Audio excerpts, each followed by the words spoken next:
So I always look at dreams as helpers. And one of my biggest questions is, how is this dream trying to help you? What is the message? What is the wisdom?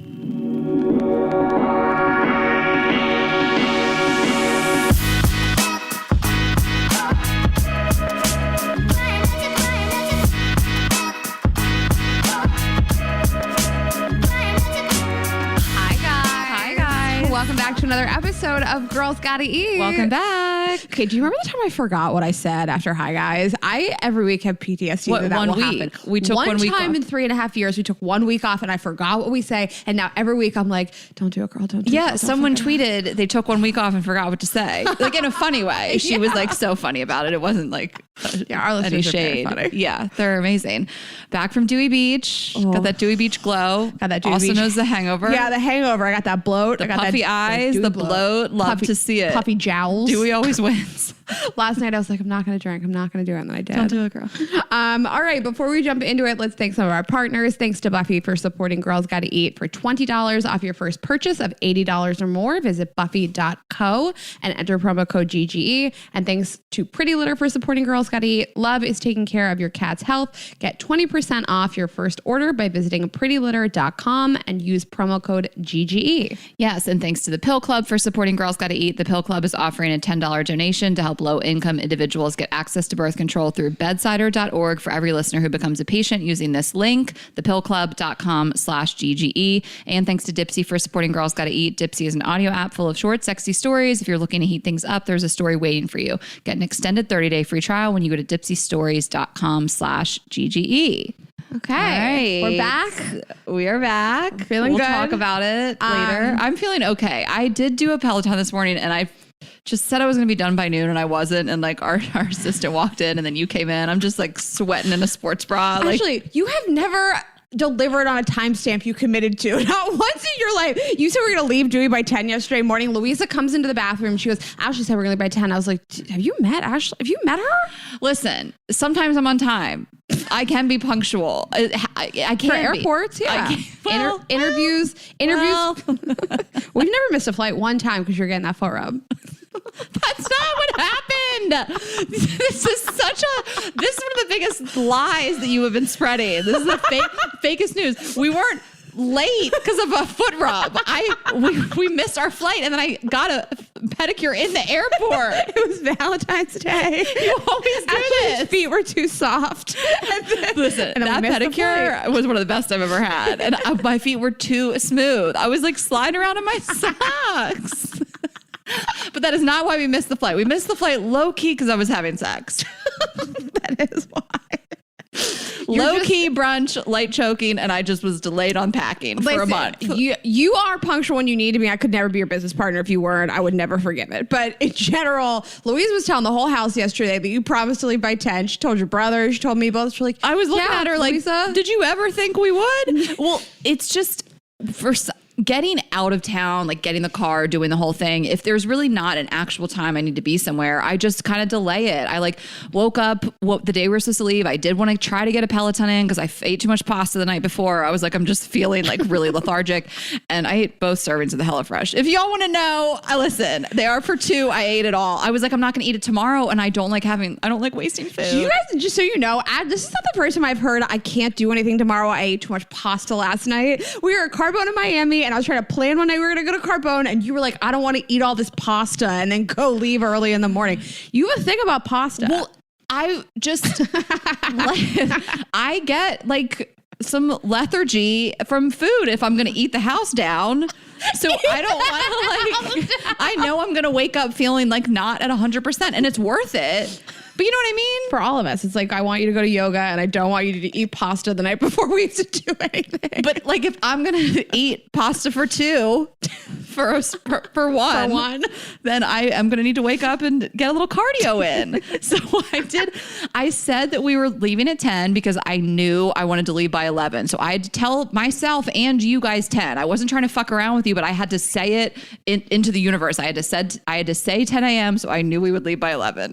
That's what we did both ways, leaving New York to go to Dewey and vice versa. That is so funny. 10 is 11. 10 is 11. And I was like, Louise, have you met her? So you guys, I just want to say a little housekeeping up top. You're always writing all these amazing emails and DMs about all the things that we do for you, and we appreciate it. Here's the thing you can do for us.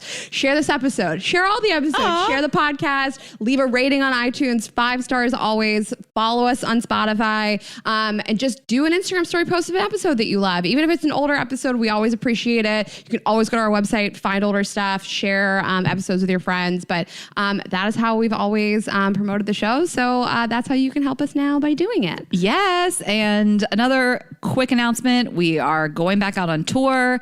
We have so many fun shows. There are still some tickets left in Charlotte, Atlanta, Charleston, Minneapolis, night 2, Phoenix, and then Texas. We announced, right? I don't think I'm missing. Oh, and Chicago and New York. And then Texas. And Cancun. Did you say Cancun? And Cancun. Why is Cancun so funny to us? Someone thought I was like throwing shade at JFL. Like, she's like, girl, I heard that shade you threw. Like, I was like, absolutely not. No, it's not that. I think she thought I was treating it like it was a fire festival. I'm like, no, it's just, we don't really know what's going on with the tickets. Like, I wasn't being shady about it. We just don't know what's going on with the tickets, but we will be there. Yeah, we'll be there. We just don't know what day our show is. I don't know. There's one ticket. It's all inclusive. So you'll get us, you'll get Nikki Glazer, you'll get Tom Segura. We'll be there. You're going to see us. And then, we're doing Moon Tower Festival in Austin. We mentioned that last week. Those tickets will be out. There's festival passes on sale now, but tickets to just our show will be on sale, we are told, this Thursday, the 26th at 10 a.m. Central Time. It's a great festival. Tons of people, like we said, that have been on our show will be there. It's multiple days long. So fun. But there'll be 2 shows, Paramount Theater. We're headlining the whole festival. Can't stress this enough. Top line headliners. So 2 shows. And then, the rest of emos, if you bought tickets again, they should have been refunded. If they weren't, call them. I didn't see anything crazy. I didn't see any messages about it. So I think they might have done the right thing.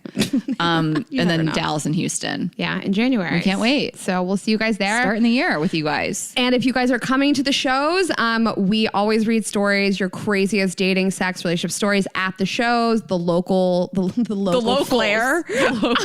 So you can email your stories to stories@girlsgottypodcast.com and just put in the subject line which show, which city and time you're coming to. Okay. That being said, Raleigh, Charlotte, Atlanta, Charleston, now is your time. Now's the time. We are compiling these hilarious, crazy stories. It's one of the best parts of the show. So get those stories in. The craziest stuff, they better be true. Because listen, I'll tell you one thing. Charleston last year, one girl did come up and she had a fake story. And the audience saw right through it. So listen, but just email stories@girlsgottypodcast.com. But those shows are coming up quick. Guys, don't play Is This a True Story with Ashley? Because she'll kick you off the stage. You don't want to go there. You don't. It was funny though. Maybe you do. But if you leave the stage crying, that's not on me. Yeah, and don't tell your friends to message us about it either. It's your fault. But if you're the Southern girls coming to the show in your rainbow flip-flops, I'm just kidding. But just send those stories in, and we can't wait to see you guys. Yeah, I think that's it. Yeah, that's it. And if you guys want merch, I don't think we're going to sell merch at these shows. Probably not. We're not. So buy that online. It's girlsgottypodcast.shop. We have tour merch on there. We have all kinds of stuff you guys can wear for the shows. So check those out. Great mugs and stickers. They're vinyl. Lots of questions about what they're made out of. They're vinyl. The stickers? The stickers. People have questions about stickers. Tons. I've answered 4 emails about what's the stickers. sticker made of? Vinyl. What? You have a sticker allergy? Somebody wanted to know if they could put it where it would rain. Okay, got it. Like on their deck? Like on their car. Like on their car. Like a bumper sticker? Like my kid made the honor roll? Did you have those? No, my mom doesn't care. My mom had a sticker on her car that said, "I only love one of my children." It was like a photo of Arlen. Wait, did she? My mom, like people have like the family decals and it's like a mom, a boy, like a dad, whatever, a daughter. My mom was just like her and Arlen. Oh my God. She's like, that's it. That's my family. Stop roasting her family every week. Okay, but do they still do that today? Probably not. I feel like but my child made the honor roll. Like we got those bumper stickers. Why wouldn't they still do it? Like, are people still out here putting that on their car? Why not? Also, are they, Bella? Yes. Like public and in the South where the rainbow stickers are. Yeah. But I got one every marking period. You know what I mean? Like I was like, here's your bumper sticker, Mom and Dad. They're like, we're still rocking the old one. It probably exists. Also, I'm not roasting my family. I'm roasting me. It's not. It's not a roast that my mom doesn't love me and she loves Arlen. All right. Guys, we have an amazing episode today. It is about dreams. We have an amazing psychotherapist, dream analyzer, Cara Cottrell coming in. But I wanted to read you this DM I got. I'm excited. That's in line with the episode. Okay. I just got this an hour ago. She said, I've been pondering sending this message for like a week now and finally decided I've just got to do it. I'm currently pregnant and I'm definitely experiencing the vivid dreams pregnant women often refer to. Most of them are about nothing, but just full of color and detail. Well, about a week ago, I had a very intense sex dream, only it wasn't me and my husband or even me and a celeb crush. It was you and Jared Freed.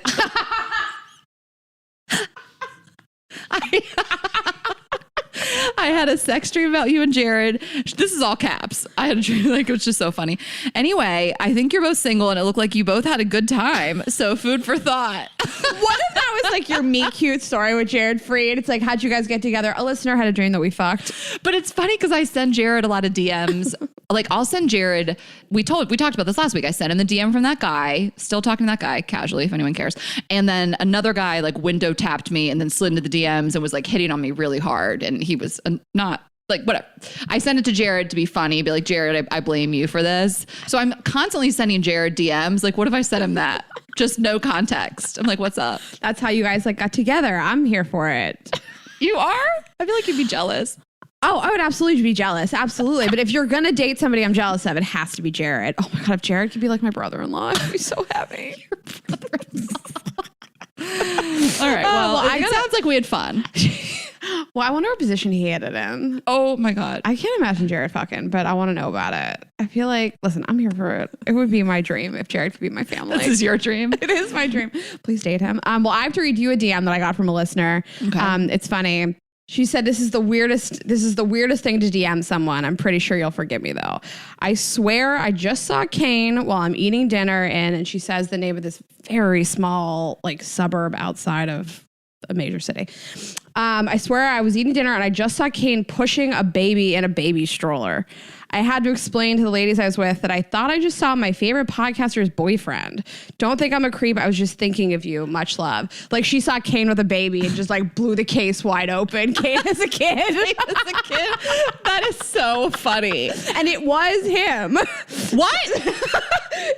Oh. So his sister lives like outside of a major city in a small town. I'm not going to say it because I'm not going to put her on blast, but she lives in a small town and so she named the town, but and his nephew is a baby. Yeah. So she's a baby. So she saw Kane walking around with a stroller and I like sent it to his sister and I was like, this is so funny. And she was like, does this girl think she's like letting you know that Kane is a kid? She's like blowing it wide open. Like he hid it from you all this time. That is so funny. But like, what if he did? Like, what if it was like, you know, things like that happen and they aren't true, but every once in a while, 1 out of 10 times, that probably happens. Kane knows I have eyes everywhere. Or some stranger sends a message to some person.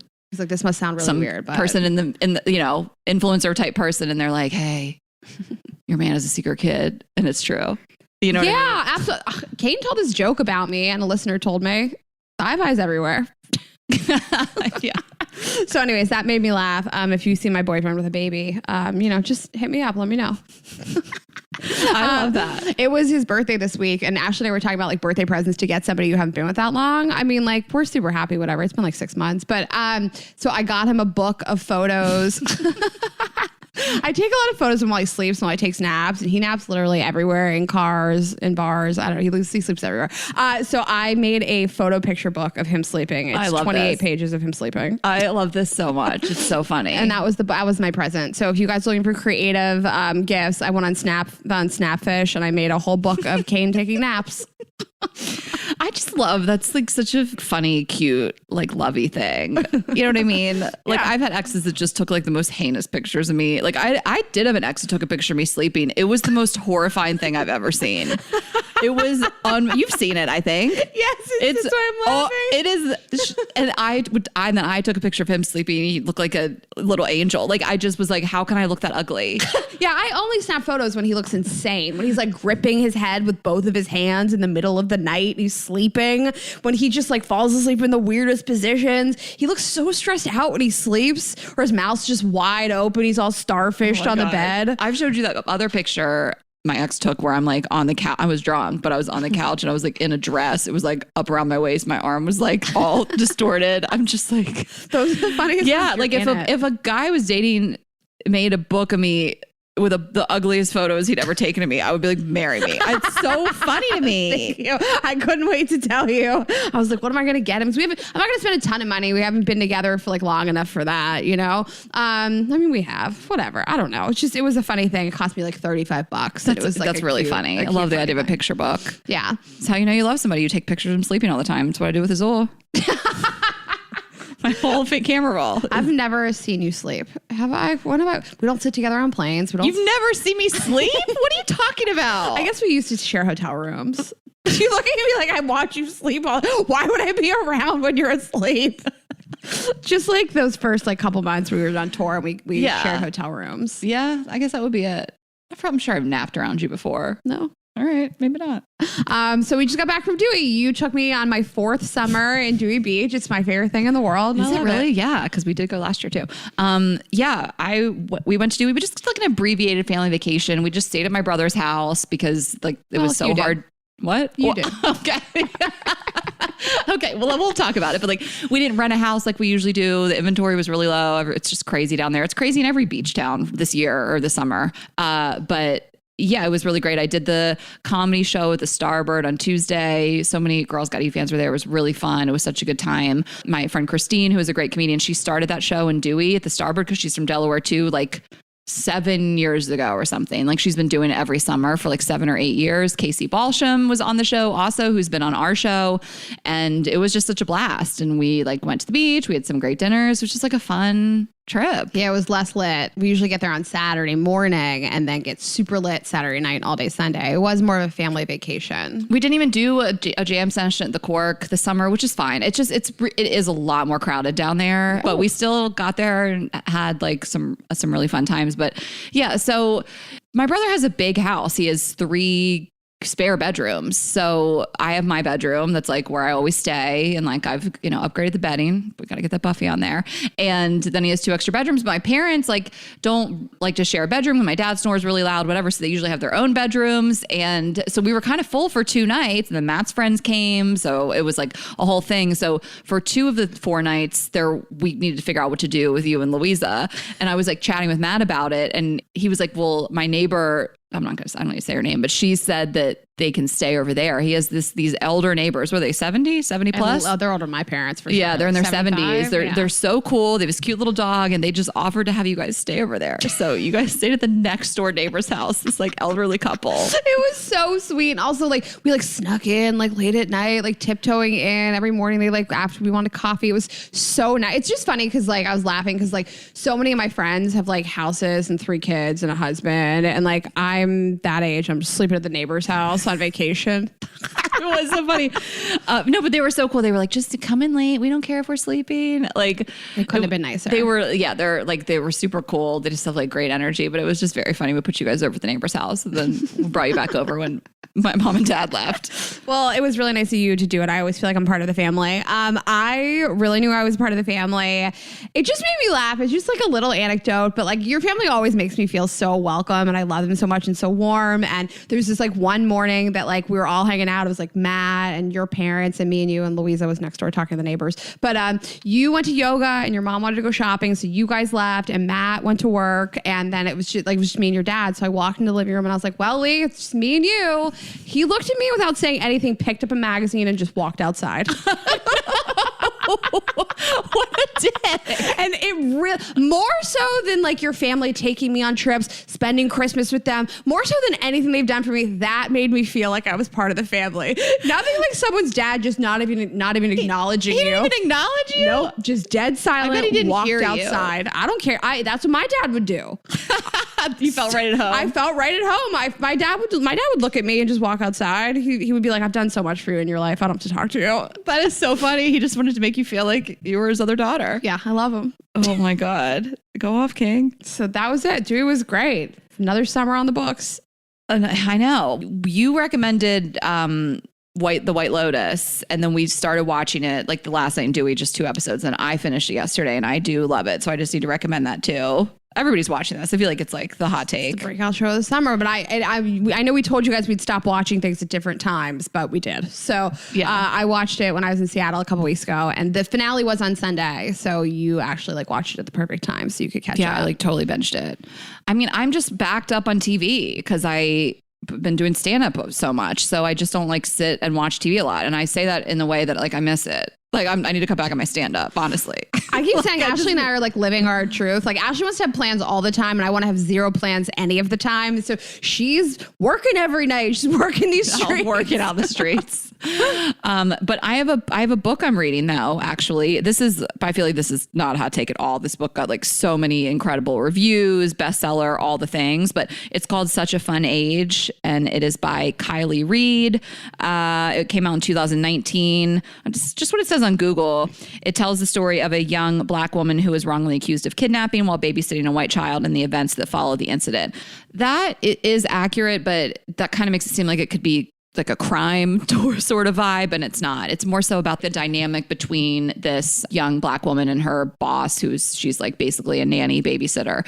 All these characters are kind of tied together in a crazy way, and I'm kind of midway through the book, and I'm just like really loving it. Again, I just feel like so many people have read this book. It's really not like some under the radar thing, but I am loving it. Such a Fun Age, Kylie Reed. I need a new book. Also, it's really great. I need a new book. Takes place in Philly. So Philly. That's my rec. Fuck around. My rec is Hacks. I watched it on HBO Max. It's about basically like a comedian who's aging out. She has like a residency in Las Vegas, and she hires this young comedian who's gotten sort of canceled to write jokes for her. And it's just about their dynamic. This like comedian in her like 70s and this like young girl. And the girl who plays Ava, her name's Hannah. She's so great. She's just a great actress. I think she's fantastic. It's a light watch. It's easy to have on in the background. It's a good show. It's written well. It's not going to like change your life, but it's a good show. So yeah, I have been wanting to watch it. Maybe I'll watch it tonight. I have a night off. Are you going to cook HelloFresh? No, I don't have HelloFresh right now. Because you ate all this pasta. My shipment comes on Monday. We're recording this literally Friday before the weekend, before the episode comes out. I'm going to order sushi tonight. I only have 2 nights to myself before Kane gets here, so I'm going to really lean in and do nothing. I love doing nothing. Soak it up. Who knows how long he'll stay? I hope he never leaves. I love attention, you guys. I just want somebody on top of me all the time. I'm so happy for you. Thank you. Oh my God. I just have to read this and then we can get into it. But I thought this was so funny. I texted Kane happy birthday on a group chat and just had some like funny things to say to him that I wanted Raina to read. I CC'd Raina on Kane's happy birthday text basically. And but it's not important, but they start like kind of being like lovey-dovey in front of me on this text. And I was like, oh my God. He started it. I couldn't exit the text. I couldn't leave the conversation. I don't know why, because it was only 3 people. Like I went to leave the conversation to like kind of be funny too. So it would say like Ashley has left the conversation. Oh, yeah. You guys said the same thing. And Kane wrote, holy shit, babe, we're the same. And I was like, oh my God. And I tried to leave this conversation and I couldn't. And then Rita was like, I know we are, honey. And I'm like, this is disgusting. I was like starting to be like, I got to get out of here.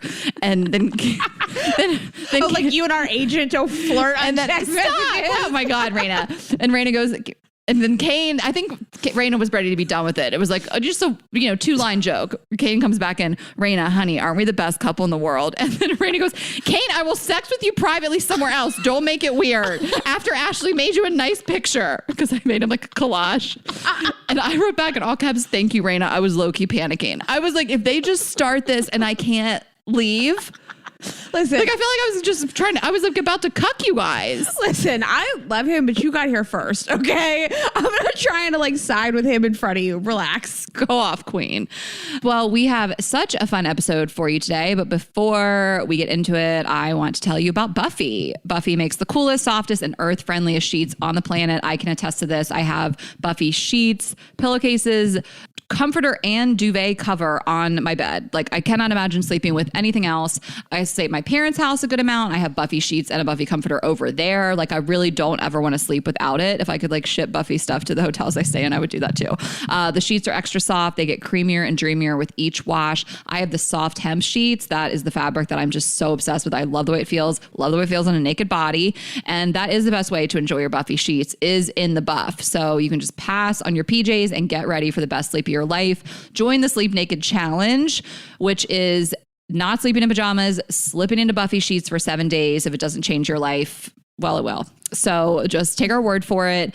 There is studies that support sleeping naked promotes better sleep quality, helps you fall asleep faster, makes for a cooler night's sleep, lowers your stress levels. And Buffy says it feels 210% better than sleeping in PJs. Also, dream episode today. Maybe you're going to have better dreams if you're sleeping naked in Buffy sheets. I don't know. I'm not a doctor. Hundo P. Go off. So we're just obsessed. I mean, you guys hear us talk about these all the time because we've literally had this bedding for years now. The two comforters are the Buffy Cloud and the Buffy Breeze. I have both. I have the Cloud on my apartment in New York. I have the Breeze in my parents' house. The Breeze is going to be a little bit better for really hot climates.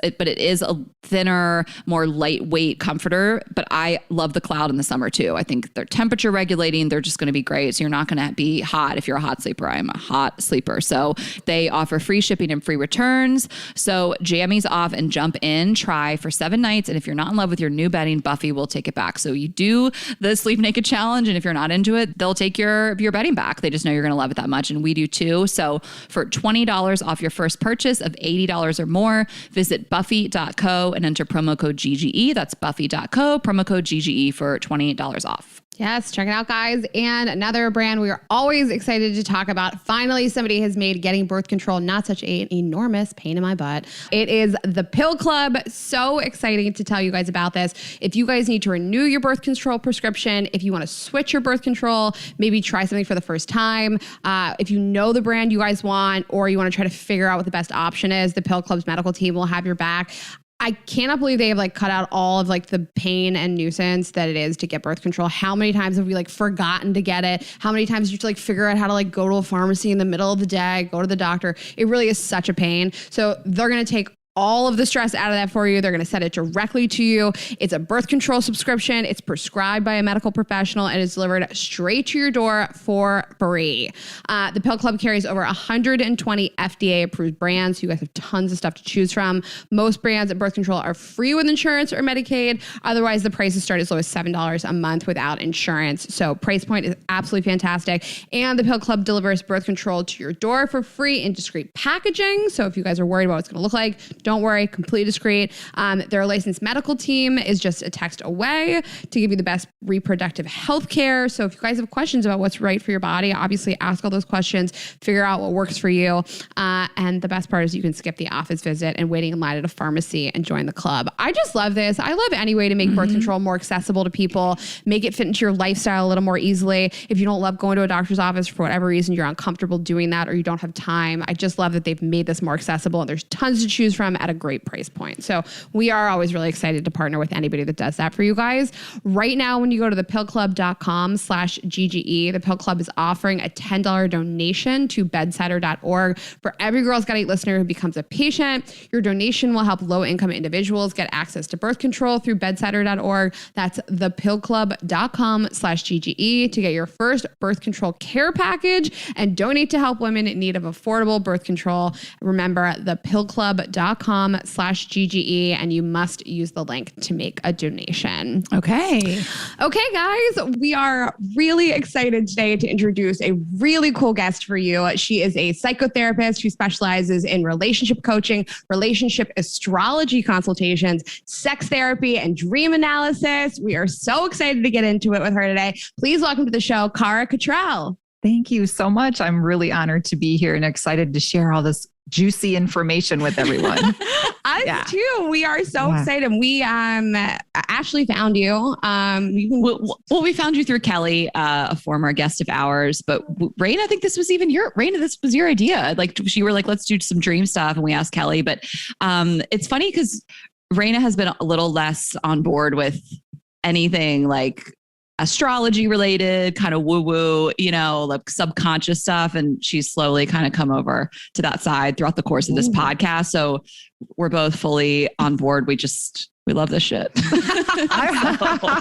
Me too. Yeah. We're And in good company. Yeah, we loved talking to you when we first got introduced to you, and you're coming to us from North Carolina today, Yes, on today. a Saturday. So thank you. Do you want to Absolutely. just tell us a little about what you, I mean, Raina gave you the brief intro, but what you really specialize in, what people come to you with, and what you're tackling the most in your practice and day to day? Sure.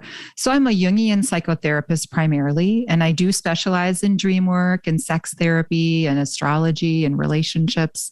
And so what most people come to me about is recurring dreams, or if they're having some kind of repetitive nightmares, they're having sexual issues that show up in their dreams, they just want answers. So I kind of help people bring things that are in the unconscious out into consciousness so that we can work with them and make changes in their lives. So let's talk about that. Like, how much do dreams matter? Give us an overview if someone's like, I don't understand dreams, like give us kind of the dreams for dummies. Well, how about we just start with the American Psychological Association's definition? We'll be official. This is like a wedding speech. The dictionary defines love. Right. So I think the first thing we're going to start with is how they're both physiological and psychological in nature. So they obviously occur when we're sleeping, and they can produce sensory experiences, motor, emotional. So we can actually have physical responses in our dreams. People might say like, oh, I totally sat up in my dream, and legs can move around. People can sleepwalk while they're dreaming. So it's really when we're dreaming, we're entering into a different state of consciousness than when we are awake. So some would say that our ego state is kind of sleeping. So it allows more things about ourselves that we may not be conscious of to show up. Okay. So parts that might be repressed, desires, traumas, yes, instincts, talents, like creative talents that we didn't know we have, sometimes show up in our dreams as well. Okay.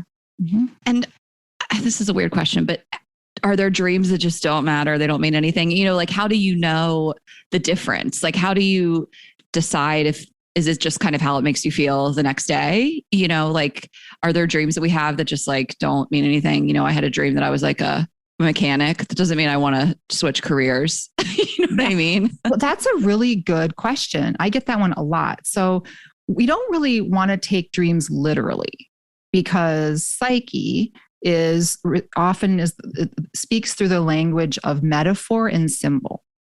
So when you have a dream like you were a mechanic, it's not meant to be taken literal. Right. We would want to be able to say like, well, what I would say to you, what do you associate with a mechanic? And the associations are the most important thing about dream analysis, because books and the internet kind of give you a general description. But what's most important is what your association with the mechanic is and what kind of feelings it brings up for you.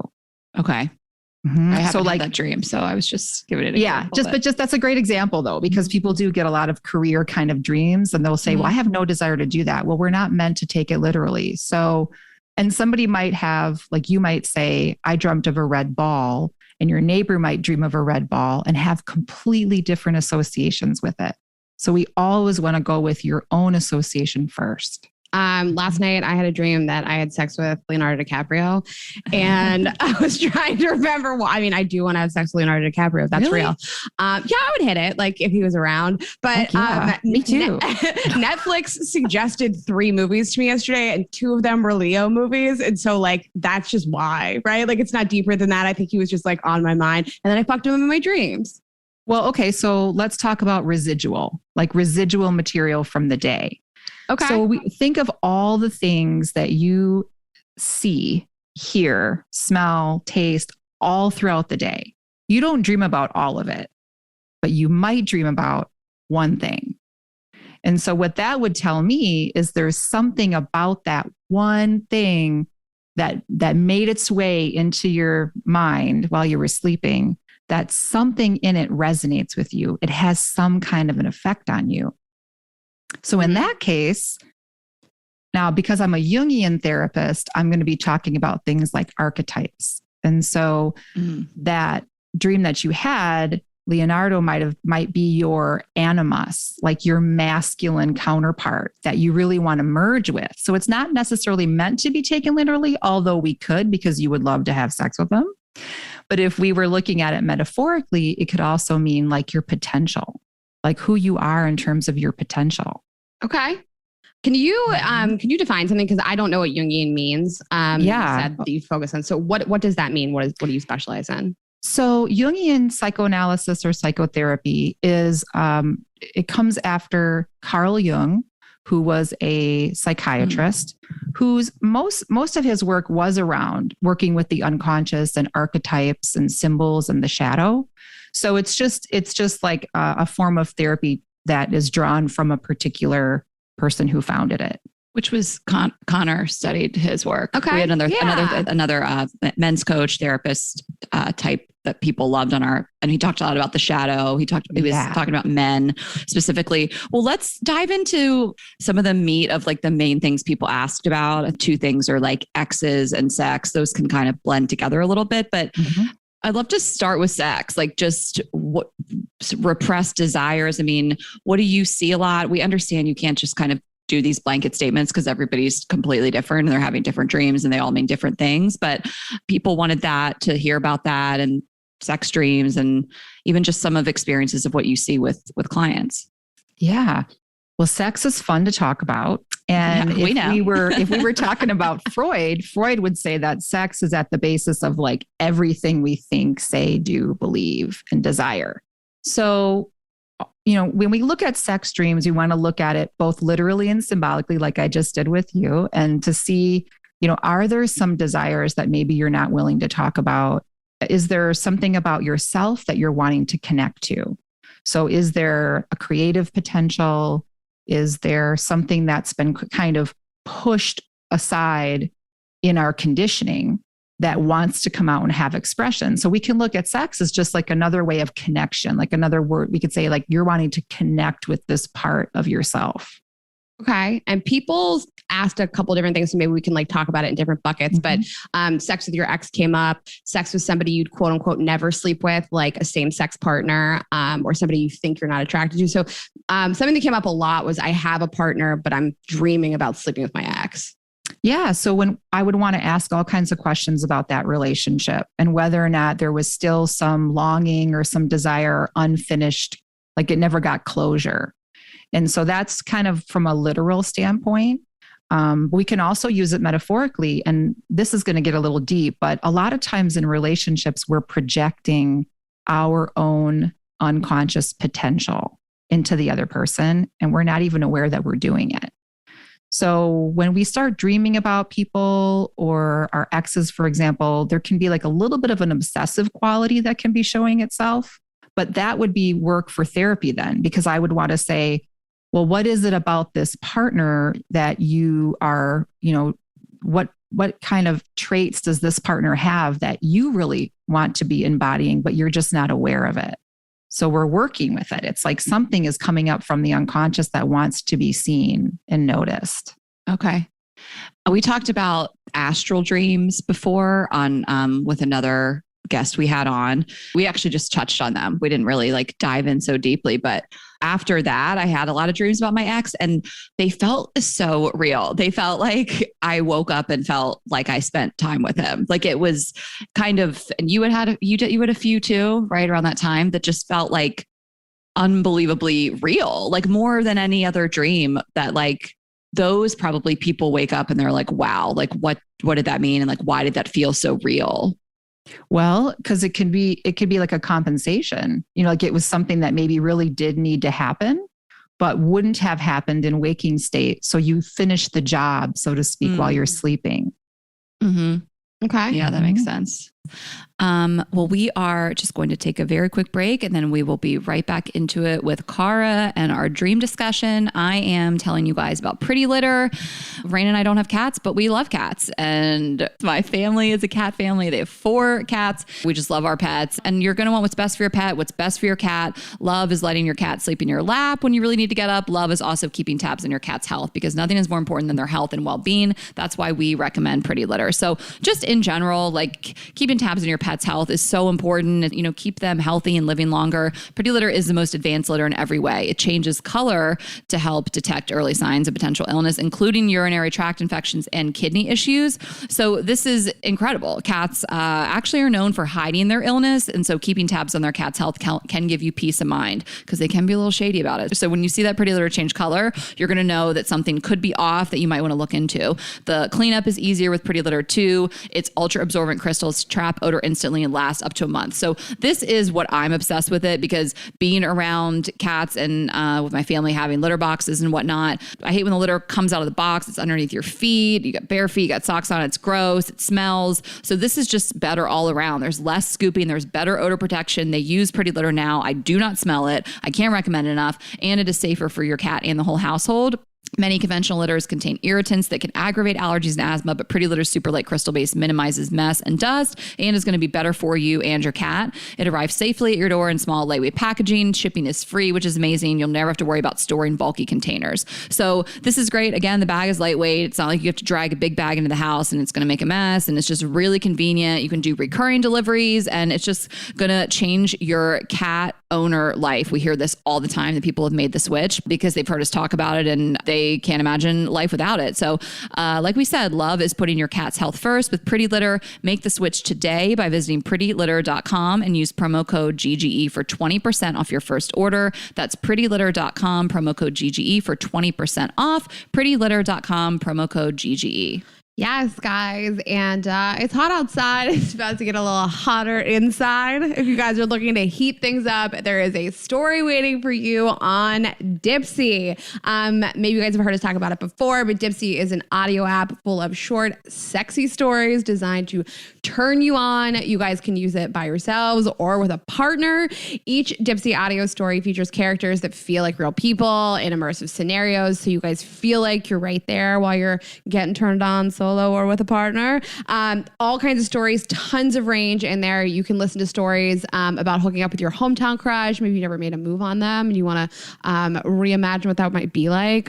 Maybe you have a little thing for a coworker or a boss, or maybe a story that puts you in bed with somebody who's like telling you exactly how to touch yourself. Maybe Jared Freed. He never thought he'd be in a Dipsea ad, did he? Maybe use it with Jared Freed. And then you guys can either find stories you want to stick with that you like week after week, but they release new content every single week. So there's always more to explore, no matter what you guys are into or what turns you on. There's tons of variety on the app. And then even if you guys just need to wind down, Dipsea also has wellness sessions, sensual bedtime stories, and even soundscapes that help you relax as you drift off. I would use this before bed. I would use this first thing in the morning. Use it on your lunch break, whenever you need to heat things up on the inside. But it's a great way for some alternative relaxation for your body. We're going to give you guys a discount. For listeners of the show, Dipsea is offering an extended 30-day free trial when you go to dipseastories.com/GGE. That's 30 days of full access for free when you go to DIPSEA stories.com/GGE. All right. Okay. So to wrap up from before, stuff like having sex with somebody, you're like, oh my God, I never would have had sex with that person ever. Like, what does that mean? Like, you wake up and you like fucked your friend that you're not interested in, or somebody of the same sex that you wouldn't normally sleep with. Like, what does that mean? So I would say in that regard, when I'm working with somebody, I would ask them about history, like historically speaking, and whether or not, like, let's just say it's a same sex situation where the person's like, oh my God, I would never do that. So I look at dreams from two angles. One is, let's just look at it literally for a moment. And the second angle would be, okay, well, let's look at it metaphorically in the terms of connection. So we can replace the word sex with connection. So what is it that you want to connect with that person, or how does that person live in you? Because in Jungian analysis, we look at everyone and everything in the dream as an aspect of self. So it could be that you're wanting to connect again with those traits within yourself. It could be repressed sexuality that we need to address. That does come up sometimes. So I want to make sure that I'm not like making it a black or white thing. We want to look at all of it. We want to look at the literal and the metaphorical. And then in relationships, do you see a lot of couples who are, or maybe you meet with one partner of the couple that are just unsatisfied in their relationship, and that's coming out in their dreams and their subconscious. Yep. That's pretty common. Okay. And so again, we could say, well, that's a compensation because maybe you've signed up for a monogamous relationship and you have that commitment. And so you're living within that boundary. So then what'll happen is the imagination, any desires that are coming up, you'll be able to fulfill them during dreaming so that you don't necessarily have to act out on that if that was something you didn't really want to do. Okay. And then in your practice, like, will you guide someone to the next step, like how to discuss this with your partner and how to realize it within yourself? Yes. And in fact, when I do couples work, it's really interesting to do dream work with couples because we ask for total transparency. So we're often able to address issues that have been around for a long time and maybe have been causing resentment. Like resentment is so common in relationships, right? Especially when you've been in a long-term situation. So we can really get down deep into things that we would not see in waking consciousness, but that we can definitely get to through the unconscious. Okay. Do you encourage people to like wake up and write a dream down right away? And like as a couple or as an individual, they'd come with like that journal. Do you find that to be like helpful for people? Yep. I mean, I consider it like a spiritual practice, where I ask them to put a little book light on a dream journal and have some pens handy that they only use for journaling their dreams and to keep everything really close because, as you probably know, once you wake up, the dream is often gone. So I say things like, try not to move too much, try not to get up and go to the bathroom, like literally grab that dream as best as you can and write as much as detail as you can down, even if it seems silly or mundane. Mm-hmm. I'd love to talk about the levels of the way that the dream feels. And maybe this goes into like the lucid dreams or the astral dreams, because sometimes you have a dream. I might have a dream and I remember it completely, but it didn't like affect me in any way or feel any type of way. And then I have other dreams that stay with me all day. Like Rain and I will wake up and we'll be like, we got in this huge fight. Or, you hear couples say that all the time. Like, I woke up and I looked at my partner and I had a dream he cheated on me and I was actually mad at him, or I saw my ex and now I miss my ex. And, what is that about? Like, why are some so much more, you feel them so much deeper than others? I think a lot of it has to do with just how we're affected by it.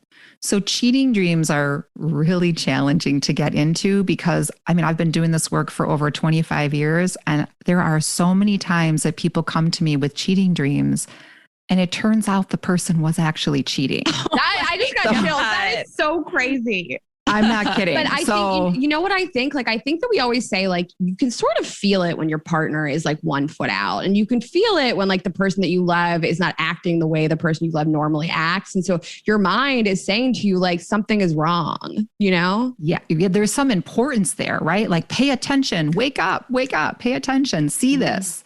So one of the first questions I always ask is, how did you feel in the dream? So I kind of have a structure to how I work with dreams. And if it's a negative feeling, if they're like, oh, I felt horrible, like I felt sad and afraid and angry, then I start getting into, well, what was the unmet need in that dream? Like, because all negative emotions just tell us that we have unmet needs. And so often we don't really talk about that. We just talk about the emotion. So the dream is like a story or a movie, a drama, if you will, that we can work with. And if we're into lucid dreaming, we can really do some cool stuff because we can actually change our reality and heal through lucid dreaming. What is that exactly? That's lucid dreaming? Yeah. So lucid dreaming is when we are partially conscious, right? Okay. While we're in the dream. Okay. So there are lots of techniques to do that. In fact, there's somebody in San Francisco that specializes in that and helping people with repetitive nightmares use lucid dreaming to confront the nightmare. And some of these people that have PTSD, after just a few lucid dream episodes, the nightmares stop. Okay. We can have that on our own, right? Like, I feel like I've had those moments where I know that I'm still awake, but I'm dreaming. It's usually, I feel like when I'm really tired, like I know I'm still awake. I could like get up and move, but I'm kind of having a dream. Is that it? Sort of. So sometimes in between state. Yeah, it can sometimes happen spontaneously. And then there is science that shows us that there are techniques we can do to make that happen more often. Okay. And I don't know, like, I mean, I don't know if you're like a brain scientist, but like Ashley was saying in terms of like, I guess I'm maybe using the word lucid the wrong way. Maybe it is like astral dreams that just feel so real. After we had an episode with somebody named Miss Kayla, Ashley was having astral dreams, and me for the last like 2 weeks, I've been having them like consistently, almost every night, where like I wake up and they stick with me for a while. I feel like I was there. It really happened. Yeah. And like it's been happening. It almost never happens to me, and it's been consistent. So is there like a reason why that might happen? Like, are you under stress? So stress, yes. Okay. Like a real strong emotion. With astral dreaming, where there's a lot of intense emotion, it feels really real, but you're not aware that you're dreaming. I would say that is just like, that is something really important to you, something that you're trying to work out, something you're trying to address, maybe heal from, trying to get some kind of action or momentum at it. And then with the lucid dreaming, that's like where all of a sudden maybe a dinosaur is chasing you and you turn around and you go, oh, wait a minute, this is a dream. Dinosaur, I don't even need to like, just get out of here. And you kick it or you push it out of the way and the dinosaur is gone. Okay. And then I want to go back to the cheating a little bit because like I just don't want people to be like, I knew he was cheating, you know? So I know. Do you have, we're not asking you to like reveal personal information about your clients, but what could be an example of having really intense cheating dreams with a partner that is not cheating, that's being completely faithful? Like, is that just something internal that you're trying to connect with or that you're worried about? I mean, I know there could be multiple interpretations, but. Nope, it absolutely can be. So not always has it been that way where the person was cheating. It has been a lot. But there are times when there's maybe just a fear of that coming up. Like I'm just like he's been acting or she's been acting different, or insecurities, especially if somebody has like anxious attachment, they might have fear that their partner is just always going to leave them. And so we would work through that on a more individual level. Mm-hmm. The cheating thing is so interesting to me that you said oftentimes it is true. And I think that is so important. Like we are discarding what we know in real life, because if it comes to fruition so often, then like we really do know in real life that it's happening, and your dream has to tell you that you're not wrong. Yeah. It's like that naive part, like what part of us, this inner child wants to just remain naive, like magical, right? I don't want to have to like face reality. Oftentimes our dreams are like, even though they're dreams, they're trying to help us get into reality more.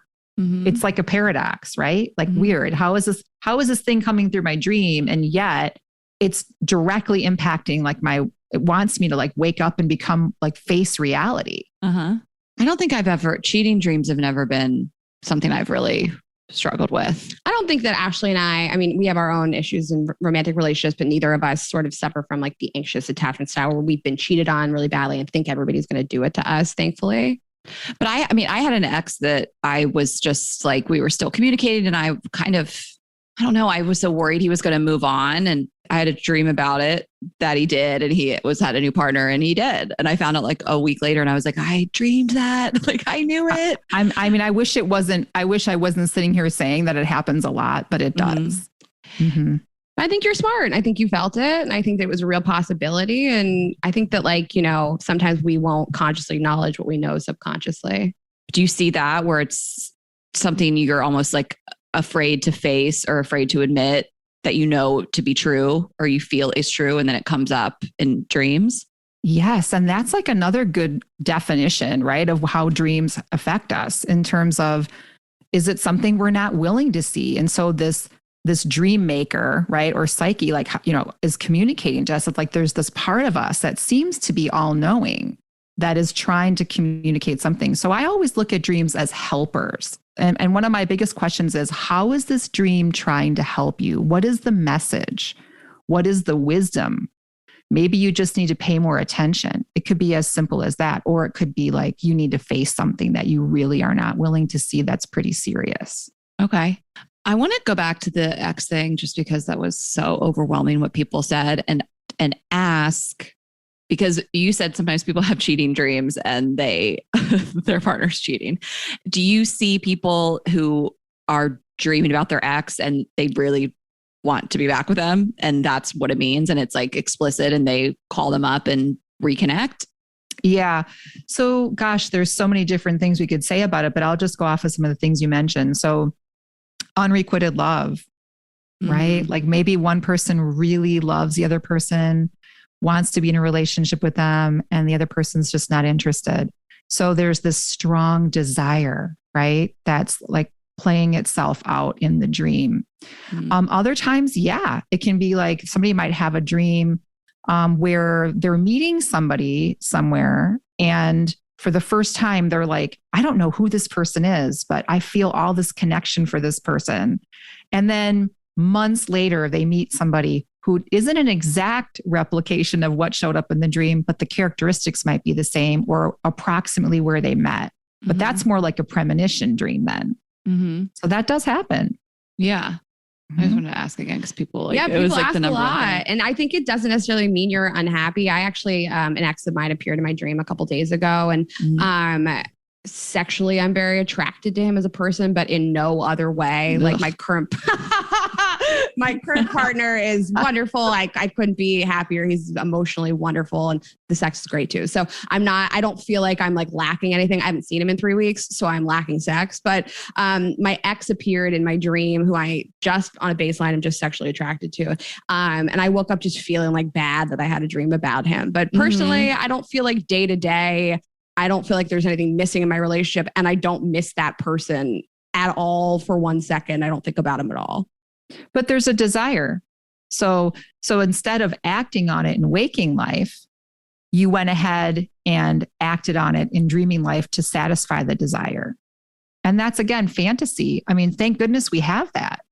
I think fantasy is a great way to be able to explore even like taboos, right? Like a lot of people would love to be able to engage in certain taboos, but they would never do it in real life, but they can do it in their dreams. Do you see people be able to bring it to life after kind of talking to you about it? I mean, I don't like kinks and stuff. I mean, do you see that? Do you see someone like coming to you like, I had this crazy thing, and then they're able to, that was almost like the gateway that they did it? Yes. Okay. That's cool. Because it was safer there, right? Right. Like there's a safety to being able to like, wow, I had this thing, this kink dream play itself out, and I don't even know where to start with something like that. Or maybe they saw something that triggered it in the dream, like in waking life, that triggered it in the dream. And so then I will usually help them be able to pursue those things if that's something that they desire to do in waking life. Some people won't. They'll say, no, it was good in the dream. I don't need to do anything more. And others are like, I would love to try that. We have said in several episodes that a great way to introduce new types of sex or new kinks in the bedroom is saying, I had a dream, whether it's true or not. Just saying, I had a dream about this. Isn't that so crazy? Would you ever want to try that? And that's a great gateway, I think, to being like, you want to try butt stuff? It's a wonderful gateway, and it can inspire conversation between people and couples and their relationships. And, we can be playful and say, well, it was just a dream. That's the thing. It's like we talked to Dr. Ian Kerner, and he was like, you kind of blame it on your subconscious because you don't want to be embarrassed. You don't want to be shamed, which your partner shouldn't be shaming you. But you can always be like, yeah, it was whatever. That was just it doesn't mean anything. It was just a dream. But those of us that work in dreams know differently, right? We say like I always say, be careful what you share in a dream, because it's like you're standing there naked in front of somebody who would know how to interpret that. But I mean, why not look into your dreams to see like all the different parts of yourself? I mean, we have so many different parts. We have so many different desires, and we are very conditioned from a very small age, right? So the conditioning kind of acts like a block sometimes against these other parts that just didn't really get a chance to express themselves. So the dream is going to give us access to those parts and encourage us to be able to develop a more whole self, even if it disappoints people when we come out about it. Okay. Is a dream that has a bodily response, does it mean anything more than like if you really wake up crying, coming, sweating? I mean, I get nice sweats anyway, but like, what's that about? Like if I've woken up crying. It's always when my parents die. If I have a fight with Ashley or my parents die in a dream, I wake up crying. But is it just because it's on a more emotional level that it evokes like the actual response of what's happening? I mean, I think that's a crazy thing to have a dream where you're crying and you wake up and you're like, I am crying. You know? Because that's what dreams are. Dreams evoke emotions, physical responses. It's really, there's just a small thread between waking and dreaming. And some people would say that our dreaming is just as much a reality of our waking state. It's just that we pay more attention to our waking state than we do our dreaming state. I like that question, like the physical response, because like I never thought about it, but yeah, some dreams I like wake up and I'll like immediately like masturbate after the dream, or I'll wake up crying. Like there is like a response. Well, is that why like boys, they have like wet dreams because they're going through puberty? Like it's such a big part of their life. It's like sexual awakening. So they're like going to ejaculate in their dreams. Well, right. And we can talk about hormones, right? We can talk about desires. So if there's a lot of testosterone pumping through the body at that age and there's lots of desire, then like why not? Right? Like why not have these kinds of real physical dreams and responses? It's healthy. Mm-hmm. Have you ever had a dream that, well, I don't know. I'm single and I've had dreams throughout the years where it's like, I just had some incredible love story, met some amazing person in my dream. And it's like, to wake up is so upsetting. Like you just want to go back to the dream. Like, is there a way to ever go back, or is it over when is it over when you wake up? Have you had those moments where I'm like, if I could just, it's usually I'm at like the most fun event, like a summer camp, and I don't want camp to end. I'm like, let's go back to sleep, be at camp again. Yeah. Can I just go back and live in that fantasy world? Well, I mean, so fantasies, right? Another way that we can fulfill desires. Maybe at that moment you really needed that feeling and you needed to have that experience. Also, though, and this is really more of the like psychoanalytic standpoint, is what part of you does that represent that you're so desperately wanting to connect with? So I would want to know more about this person who showed up. Is it your animus counterpart, right? Is it something about you that you need to look at and incorporate into your waking life? So not necessarily taken literally, but there's a desire for deep connection with that part of yourself that might be more unconscious. I like that you said that too, of like thinking how it made you feel. Like, do you see that a lot where someone could be like, I had this dream about this thing and the way it made me feel in my dream made me want that in real life? Oh yeah. Like, for example, when somebody might say sort of sheepishly, they might say, oh, I have this dream to tell you about, and I'm really embarrassed to tell you, but I had like my first full body orgasm in this dream. Right. And I say, right on, it's like, that's great. Like celebrate it. I mean, again, I'm going to say like, why not? It felt really good. And it also might be a premonition into what will come in your waking life. And I might even say, well, heck yeah. Like, how about you start, let's work on that in your waking life to help you bring that from the unconscious into consciousness. And if it's not happening, what are the blocks that are in your mind while you're awake that were not there when you were sleeping? I wonder how much consistency plays into this. Like I said, like sometimes I'll throughout the years, I'll have very vivid dreams, but like recently I've been having them consistently, like every night for a couple of weeks. So I wonder like if you would say like, okay, so if Ashley has a dream once that happens, maybe it's a nothing, but if it's 3-4 times in a row in a week or something, then like maybe you would recommend journaling about it more or something, like just to feel a little bit better. Oh, I would recommend journaling about it and talking to somebody who knows about dreams about it. Because if you're having it more than one time, it means you're not getting the message. Well, let's talk about recurring dreams. Yeah. Obviously it came up a ton, and a couple things came up a lot, like teeth falling out. And I wrote one more down. Oh, failing tests. And Ashley and I have ones we'll talk to you about, but it came up constantly, like why? And I guess I asked a little bit ago about consistency of dreams, but let's talk about why people have these throughout the years, their whole life, Right. Like years. Like I've been having the same fucking dreams for a decade. Yeah. Well, and that's one of the questions I would ask somebody. I would say, do you have any recurring themes that show up? And people will say, oh, I cannot tell you how many times I still have dreams that I'm failing a test in school and I'm not even in school anymore. They'll say all the time for me. Yeah. And so almost every time we can trace some kind of, I call it the taproot of the dream, to something in childhood. Like there was some moment when there was a lot of pressure, or maybe you did fail a test, or maybe you have this tendency to always feel like you're not prepared. So think about like a neural pathway that's like stuck on repeat. it's like the path of least resistance, and it's just this thing that you keep doing. And so that's a great thing to tackle in terms of like working on it with active imagination. And that's where we're going back into the dream while you're awake with me. And I say, let's go back to that time you're in the classroom, you're failing the test or you're showing up late. And I have you go back and retell me the dream as if you're successfully completing it. And then, so it's a way to like be able to change that stuck on repeat thought process, behavior pattern, expectation, if you will.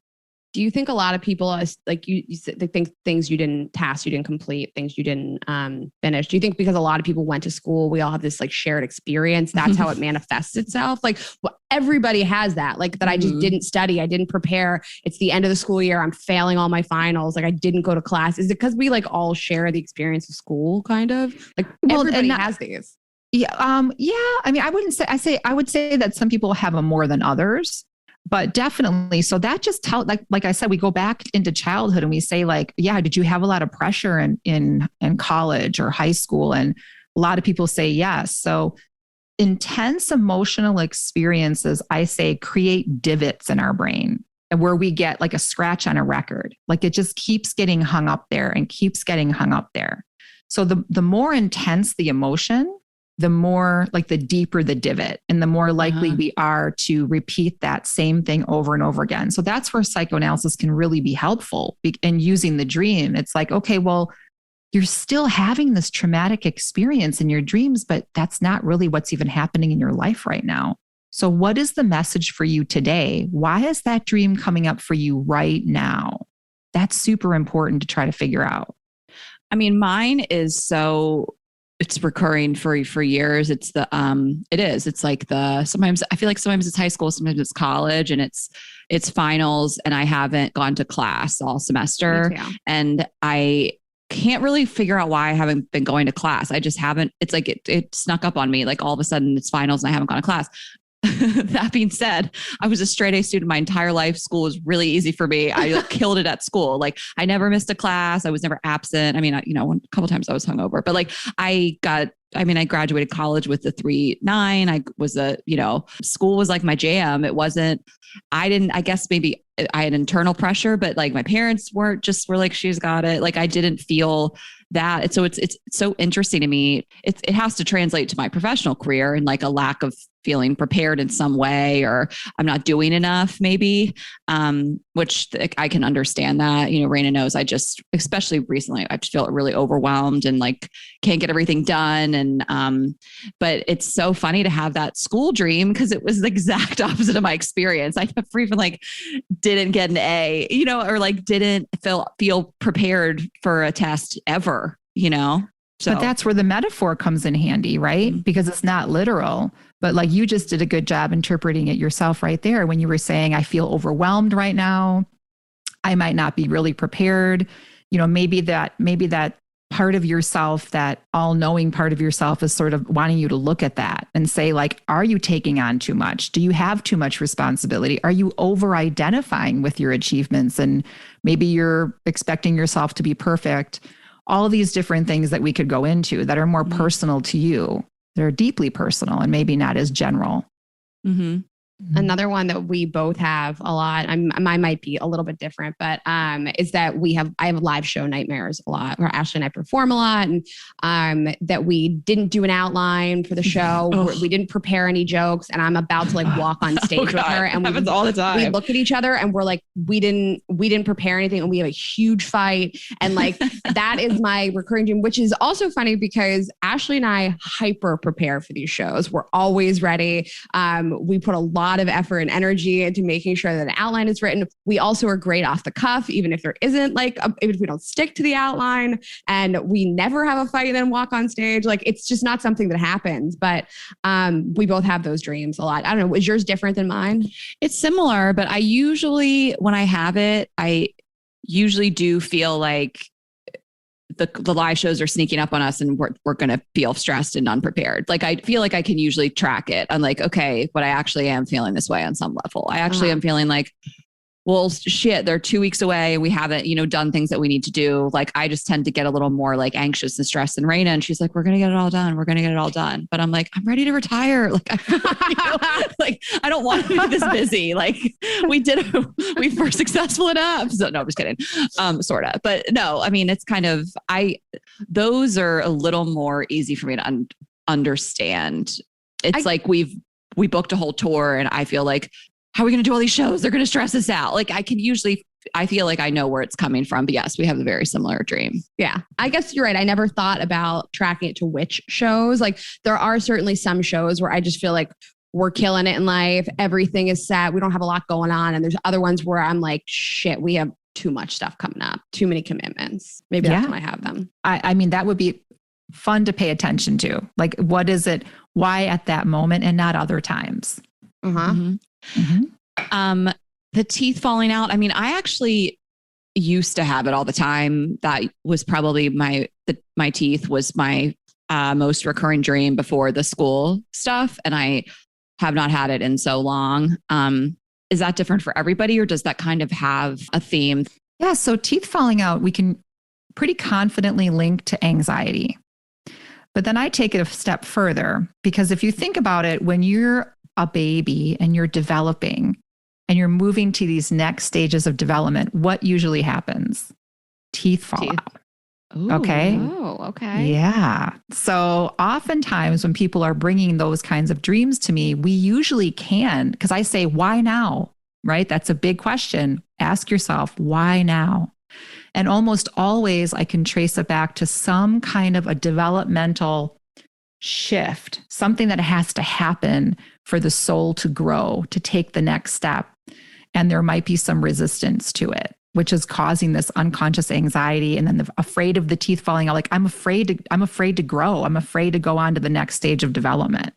It's interesting that you associate it with stages of development because I've heard people say it means that you're pregnant or you want to be pregnant. That is a huge next stage of life. So it would make sense that for some people, it does mean that you're like trying to get pregnant or you just got pregnant, something like that. Yeah, I'm really glad you brought that up because you can see how different that is for people, right? So, yeah. I mean, that's why we always want to find out like what is happening in that life. And even when you're working with somebody over the long term, you can see themes coming up like, oh, this is somebody who typically tends to have a hard time, like moving on to the next stage or something like that. So that's such an important question to ask. Like, why is that happening right now? And what are you resistant to? And has there been other things in your dreams that have given us clues? Like maybe the person was having dreams about being pregnant and isn't really pregnant. And then the teeth start falling out in the dreams to show that there's some anxiety about it. Mm-hmm. And then nightmares and night terrors. I mean, is that typically linked to trauma? And yes, like deep trauma. It's usually linked to trauma. Now, where it gets a little complicated, and I think epigenetics has been discussing this more, but we can sometimes have traumatic dreams that are linked with traumas of our ancestors. And their traumas follow us through our memory in the unconscious. So I've had people who have had young people have had like repetitive Holocaust kind of dreams. Wow. And then they find out that a lot of the things that were happening in the dream were things that happened to their ancestors, but they've never gone through that. Oh, wow. Wow. I've had dreams where somebody like holds me down. I've never been like, to my knowledge, like sexually assaulted in a dream, but like the implication is there that I'm going to be, or that somebody's holding me down. And it's never happened to me, thank God. But it is a fear of mine. I live alone. I'm a female. I live alone in New York City. It is a fear that could happen. Mm-hmm. So it can be fear, right? It can be a trauma that happened when you were pre-verbal, maybe holding you down to give you medicine or something and you just don't remember it. It can also be, here's something kind of interesting, is when we have dreams where people are trying to break in or trying to attack us in some way, sometimes those are shadow parts that are demanding our attention. And we've been ignoring them for so long that they are now having to get aggressive with us to make an appearance in our life. So what could that What could those, be? what could the shadow parts be? Anything that lives in the shadow is something that has been repressed or suppressed that's usually not okay with society. All right. Mm-hmm. So it's usually, I look at it like an energy. So like, let's say you're a passenger in a car and somebody comes up and smashes your car window and is trying to like get at you in the car. So yes, it could be literal, like you have a fear of that happening. But oftentimes we want to get in touch with what, describe for me, what did that person look like that was trying to get in? What was their motive? Let's go into active imagination or hypnotherapy and have a discussion with that part, because obviously it's pissed and it wants you to know something. It's trying to get at you. So it could be anything from a certain kind of energy that you need, like you need an aggression. Maybe you're not being aggressive enough about something and you need to be. Maybe something was stolen from you emotionally and now you need to address that. There's so many different things. I have to find out from the client, like, what are they going through in their life right at that moment? Is that similar? Like Raina's talking about kind of more of a break-in, being like pinned down. Is that similar to a chase? Because I get chased a lot. Yep. It could be chased. And again, I've seen it's less of, I don't have the break. I'm always being, my nightmare. It's like I'm being chased, like to wake myself up. Like, stop chasing so me. that would be fun to work with, right? To be able to bring some lucidity to it, where you turn around and you confront who's chasing you and you say, what is it that you're trying to tell me? Like, what do you want from me? Mm-hmm. But that could be a part of yourself. That's like, hey, when you were 5, I was part of your life. And then all of a sudden you stopped that part. And now I'm mad and I'm coming out with a vengeance because I want your attention. And I will say they can have some premonition qualities. Like I have had clients who have said to me things like that. And then something did happen. So we always want to look at all the angles, all the possibilities. Do you help people? Well, I mean, I don't really know the definition of night terror. I would not say I've ever had one of those. Hearing people's experience, it sounds like it can be debilitating. And I've known people that have had to go to like sleep therapists and things like that. Do you help people work with that? And can you like help them live a more normal life? I mean, I have a friend that she's scared to go to sleep a lot of times because of what she dreams, and she wakes up and she throws things and it's like a whole thing. Yeah, I would link that to some form of PTSD. And to be able to use, there's a lot of different techniques that are not just dream-based, but sure, we could use lucid dreaming. I do hypnosis as well, but there's other techniques like EMDR and brain spotting. And some people even use like psychedelic mushrooms to address those things. So there's a lot of different avenues that are to help with night terrors, because it is like torture. Mm-hmm. It really is. Like to be scared, like what a shame to be anxious about going to sleep because of what might happen. Yeah. I would sleeping. definitely want to look into helping that person get in touch with some trauma and just work through it. And that person is like in regular therapy, just, because I feel like if it's all probably a combo in a lot of cases of stuff that needs to be addressed. Is that more rare for my ex had night terrors and he went to sleep studies and stuff like that. And he never followed through with it to figure out like what it was. But yeah, he'd wake me up in the middle of the night and he'd be having these like crazy conversations with me. And where he'd be like yelling about something, not yelling at me, just about something. And the therapist, I guess, during the sleep study said it was very rare for adults. It was more common in children. Yep, that's true. Okay. Mm-hmm. So I don't get night terrors very often from adults, but every once in a while. And like I said, I usually use a multitude of approaches to address it. So it sounds pretty serious if you're having it as an adult. I think it is serious. And I really would encourage people to get help on, like I mentioned, there's lots of different ways to address it, but we need sleep, and to be afraid to go to sleep is just horrible. Yeah. Mm-hmm. Well, I wanted to, you mentioned astrology. Maybe we can just wrap up with like a little bit. I was curious if what's happening in the universe, affects your dreams. Like, do things like Mercury in retrograde affect, like, is there a link? Are people having like similar dreams around a certain time when the sun is doing whatever, is it kind of, I was curious if astrology plays into dreams at all. I think there is a direct correlation, and I base that on experience, not just some woo-woo thing that I came up with. I mean, I think over time, I have seen. So when I work with people, if they are okay with it, I will print off their astrology charts and have them in front of me, and I'll share them with them. And we do look at like your birth chart. We look at the transits that are happening right now. For myself, because I'm an astrologer, I kind of know what to look for more, right? Like the symbols that are often showing up during certain planetary transits. But here's how the rishis, the ancient sages, describe it. Anything that we can see in this state of consciousness or in this dimension has an effect on us, whether we want to believe it or not. And we're all linked in this collective unconscious and the collective conscious as well. So, I mean, the moon affects the tides, right? Why couldn't the moon affect us? And so that's the theory, that the planets, the cosmos, lives inside our state of being. And so oftentimes people will bring dreams to me, and I can say, hey, let's look at the transits right now and see what's going on. Or maybe you started a different astrological cycle. And this is just a gateway into letting us know what we're going to be working on in your therapy. It's really interesting. This was great. Yeah. Should we tell people maybe where to find you? Your website is such a wealth of information, and you specialize in so many different things. We could talk to you about dreams all day. And I'm me too. I love it. I'm sure there's a lot more questions that people ask you about dreams and relationships and sex.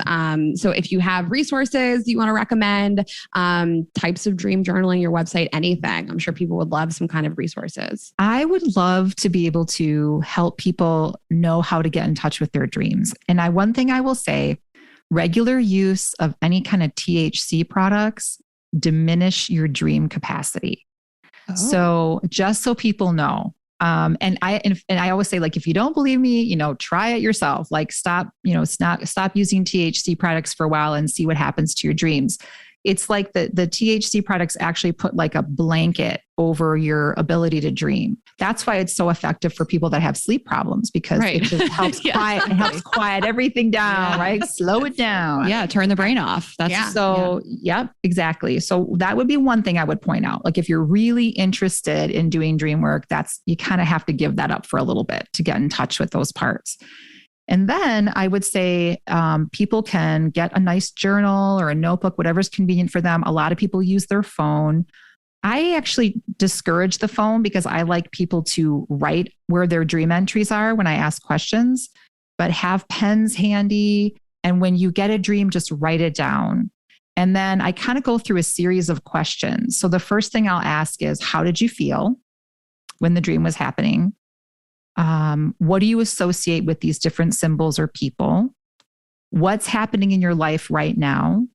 What is the message or wisdom in the dream? What is the dream showing you about you that you were not aware of? And let's look at how everything that showed itself in the dream is somehow linked to you. Mm-hmm. So those are just some basic foundation for people to kind of get started themselves. Yeah.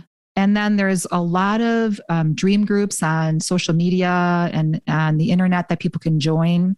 And just to get in touch with that, I would say higher consciousness, like higher self that wants so badly to connect with us if we would just listen and pay attention. Mm-hmm. It's got something to share with us. I think the phone is important too, because that light right into your eyes, like, I don't know, it activates your brain in a weird way. Like that's why you're not supposed to be on your phone right before bed, even though I am every night. But I like that tip, just like, that could kind of keep you up more if you shine the iPhone light, the screen into your eyes. The screen. It can be a gentle process. It can just be where you have, I usually, I have dreams going way back to my childhood, and it's really fun to go back and read stuff and like link it up with what was going on in my life. Mm-hmm. So like I said, it becomes a spiritual practice, but just having that make it as streamlined and simple without as much movement as possible. And then once you start doing it, it's almost like that part of you knows you're doing it and you're paying attention, and it gets a little easier over time. Okay. Mm-hmm. Great. What's your website and anywhere else that people can find you specifically? Yeah. So my website is caracottrell.com. And I'm on social media, Instagram and Facebook, with a simple Google search of my name. Okay. And so I try to interact as much as possible. I have an astrology school that I run that's all self-directed. And that's another option for people if they want to really get into astrology. And I'm heavily into the psychology of astrology. Mm-hmm. So I like people to be able to use it on a very practical level in their everyday life. So the dream work, the sex therapy, the astrology, it's all to enhance practical living and make life more meaningful and enjoyable. That's amazing. Well, this is a great way to wrap it up. Yeah. Yeah. Well, it was such a pleasure having you. Thank you so much for your time. And I feel like we really unpacked a lot of really amazing stuff. You touched on so many topics. We appreciate your expertise so much. I really appreciate you bringing a topic like this forward because it's so important and I'm so grateful. And it's been an absolute pleasure to be here with you both. Thank you, Cara. Thank you so much. Bye. Okay. Bye-bye. And you guys know where to find us. Everything at girlsgottaeatpodcast.com. Get tickets to our upcoming shows, merchandise, sign up for the newsletter, all the things. You can follow us on Instagram at Girls Gotta Eat Podcast. I am Ash Hess on Instagram. Raina is Raina.Greenberg. Girls_Gotta Eat on Twitter and YouTube.com/Girls Gotta Eat. And we will see you next week. Have a good week, guys. Bye.